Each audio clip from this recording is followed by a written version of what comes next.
कि कुरान का निफाज नहीं हुआ है, कुरान का आज तक वहां पर कोई कानून नाफिज नहीं है, बल्कि आज तो यह है कि मारने वाला भी मुसलमान है और मरने वाला भी मुसलमान है, काटने वाला भी मुसलमान है और कटने वाला भी मुसलमान है, गद्दारी करने वाला भी मुसलमान है और गद्दारी का शिकार होने वाला भी मुसलमान है, अदालतों में मुसलमान है मगर कुरान नहीं है, चौको चौराहों के ऊपर मुसलमान है मगर कुरान नहीं है। तो फिर बताइए कि जिस आइडिया के ऊपर वो जाना चाहते थे वो आइडिया आज तक नाफिज हुआ है? नहीं हुआ है, नहीं हुआ है। गोलियां चलती हैं, लड़ाइयां होती हैं, दंगे होते हैं, फसाद होता है, इख्तिलाफ होता है, इलेक्शनों में धांधलियां होती है, ईमानदारी का जनाजा निकल रहा है। ये है हमारे पड़ोस की हालत। इसलिए हम कहते हैं मेरे भाइयों, कुरान करीम मुतालबा करता फिर रहा है कोई जो मुझे अपनी अदालतों में नाफिज करे, है कोई जो मुझे अपने अमल में नाफिज करे, मगर कोई कुरान की सुनने को तैयार नहीं है। और मेरे भाई, कुरान करीम को मजलूम मत बनाओ, कुरान के जरिए इमदाद हासिल करो। उम्मत मुस्लिमा है और रहा दाऊद अलैहिस्सलातु वस्सलाम की उम्मत, आज दाऊदी दुनिया के अंदर नजर नहीं आते, इल्ला माशाअल्लाह कहीं होगा। वो सब यहूदी ईसाई बस सब उन्हीं में कन्वर्ट होकर के रह गए। अब इस वक्त में अगर उम्मत सही माना में देखी जाए तो वो सिर्फ उम्मत मुस्लिमा है पूरी दुनिया के अंदर, इसका मुकाबिल कोई दूसरी उम्मत नहीं है और है भी नहीं कोई दूसरी उम्मत। अब सिर्फ और सिर्फ इस दुनिया के अंदर कहने को ईसाई हो सकते हैं, कहने को यहूदी हो सकते हैं, लेकिन सच्चाई ये है कि वो यहूदी या ईसाई भी अब मोहम्मदुर रसूलुल्लाह सल्लल्लाहु अलैहि वसल्लम ही के उम्मती हैं। आपको लगेगा ये कैसे?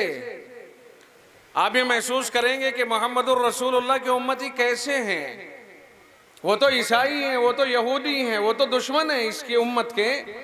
तो हम अर्ज करेंगे कि जब अल्लाह ताला ने आकाए नामदार सल्लल्लाहु अलैहि वसल्लम को मबूस फरमाया था, उस वक्त में कुरान करीम के नाजिल होने के बाद तमाम की तमाम शरीयतों और किताबों को कैंसल कर दिया था अल्लाह ने। और जब उन्हें कैंसल कर दिया, रिजेक्ट कर दिया, तब कोई अगर तौरात उठाए फिरता है, कोई अगर इंजील उठाए फिरता है, कोई अगर ज़बूर उठाए फिरता है, न इस वक्त में उसके हाथ में तौरात का एतबार होगा, न उसके हाथ में इंजील का एतबार होगा, न उसके हाथ में ज़बूर का एतबार होगा। हालांकि ये आसमान से नाजिल होने वाली किताबें थी और अल्लाह ने अपने अपने ज़माने के पैगंबरों के ऊपर इन्हें नाजिल किया था, लेकिन अब इनका कोई एतबार नहीं, इसलिए कि जिस ज़ात ने इन्हें नाजिल किया था उसी ज़ात ने इन्हें कैंसल कर दिया है। नाजिल करने वाली ज़ात ही कैंसल करने वाली हो तो फिर कौन है जो इन्हें मोतबर करार देगा? यानी आज मैं ये नहीं कह रहा हूं कि तौरात और इंजील और ज़बूर का एतबार खत्म कर दिया जाए कि इन्हें आसमानी किताब ना कहा जाए, आसमानों से नाजिल होने वाली किताबें थी, लेकिन कुरान के मुकाबले पर अब इन्हें कुरान के मुकाबले पर नहीं लाया जा सकता है। अब कुरान का दौर है, तौरात और इंजील और ज़बूर का दौर उसी दिन खत्म हो गया था जब अल्लाह ने कुरान करीम को नाजिल फरमाया था। बात समझ में आ रही कि नहीं आ रही? अगर दुनिया आज भी तौरात और इंजील के मानने वालों को मोतबर माने, यहूदी और ईसाई को मोतबर माने, तो फिर नबी आखिरुज़्ज़मा सल्लल्लाहु अलैहि वसल्लम की ख़त्म नबूवत का क्या करोगे? इसलिए कि जब नबी नहीं रहा कोई और आइंदा नबी कोई आएगा भी नहीं, तो उनकी किताबें जो पहले पैगंबरों की थी उन्हें कुरान के मुकाबले में चलाया भी नहीं जा सकता है, इसलिए कि जिसने उतारा था उसी ने उनसे कैंसिल करने का ऐलान कर दिया था।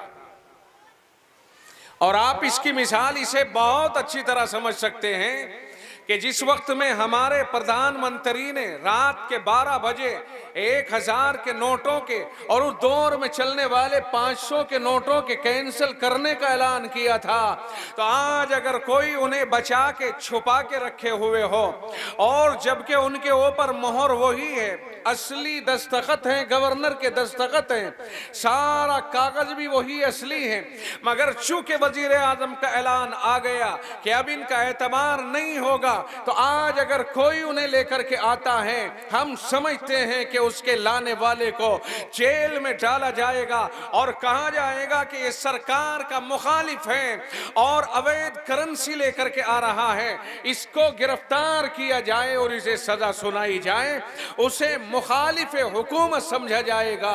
इसलिए जब आप महज नोटों के एक टुकड़े को और कागज के एक टुकड़े को कैंसल हो जाने के बाद मोतबर नहीं कहते, जबकि सारी मोहर वही है जो मोतबर हैं, और आपने उसे खैर मोतबर सिर्फ इसलिए कहा कि इसको वजीर आजम ने कैंसिल किया था, तो क्या ख्याल है कि जिसे खुद रब ने कैंसिल किया हो आज कुरान करीम के मुकाबले पर उसे लाके खड़ा किया जाने लगे, इसका एतबार कैसे होगा? आपकी समझ में आया कि नहीं आया? और समझो, अल्लाह ताला ने साथ ही साथ एक बात और कह दी, मियां एक बात और दिखाई और नजारा करा दिया।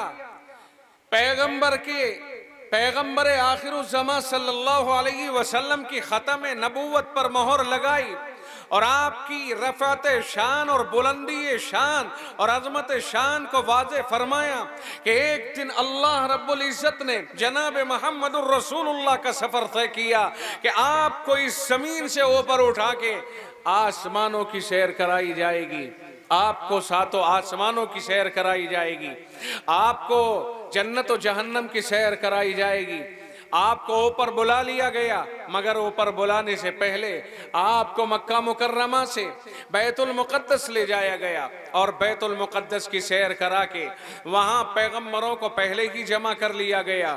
बुराक पर आपको यहाँ से जिब्रील ने सवार किया मक्का मुकर्रमा से और सीधे बैतुल मुक़द्दस फ़लस्तीन ले जाया गया, मस्जिद अक़सा ले जाया गया।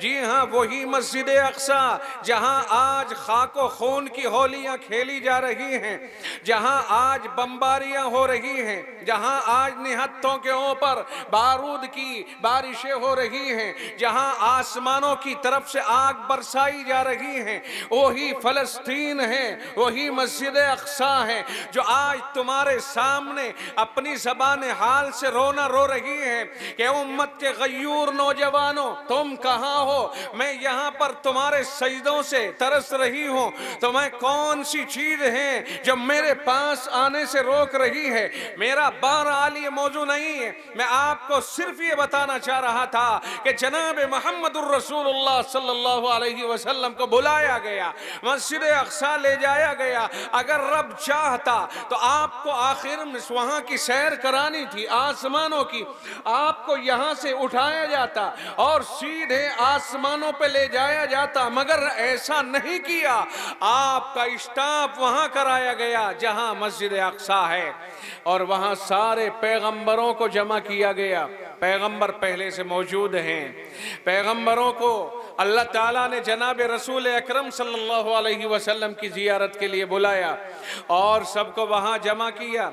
आप तशरीफ़ लाए, बुराक यहाँ बाहर खड़ा है और आकाए नामदार को मस्जिद अक़सा में भेज दिया गया। आपके साथ में मुलाम्बिया किराम की मुलाकातें हुई और फिर बाकायदा 2 रकात नमाज पढ़वाई गई। पैगंबर मुसल्ले पर हैं, मुस्तफ़ा कायनात मुसल्ले पर हैं और तमाम के तमाम पैगंबर आदम अलैहिस्सलाम से लेकर हज़रत ईसा अलैहिस्सलाम तक सारे के सारे पैगंबर नीचे पीछे हैं, मुक़्तदी हैं। तन्हा आप आगे हैं, सारे मुक़्तदी पीछे हैं, सारे मुक़्तदी बना दिए गए। आपको इमाम बनाया गया, अंबिया किराम को मुक़्तदी बनाया गया, आपने इमामत फरमाई, अंबिया किराम ने आपकी इक्तिदा में 2 रकात नमाज अदा फरमाई। उसके बाद आपको आसमानों की सैर कराई और सारे पैगंबरों को अपने अपने मकाम पर मुंतकिल कर दिया गया। ये क्यों किया गया? इससे इशारा मिलता मिलता है, इससे वाज़ेह इशारा मिलता है कि ओ लोगों, आइंदा तुम्हारे जहनों में किसी किस्म की कोई एहसास से कम तरीका, कोई जज्बा नहीं रहना चाहिए। तुम एहसास से बाला तर हो जाओ और अपने अंदर ये कॉन्फिडेंस और एतमाद पैदा करो कि आज तुम सबसे बड़े हो, दुनिया में तुमसे बड़ा कोई नहीं है, दुनिया में उम्मत मुस्लिमा से बड़ा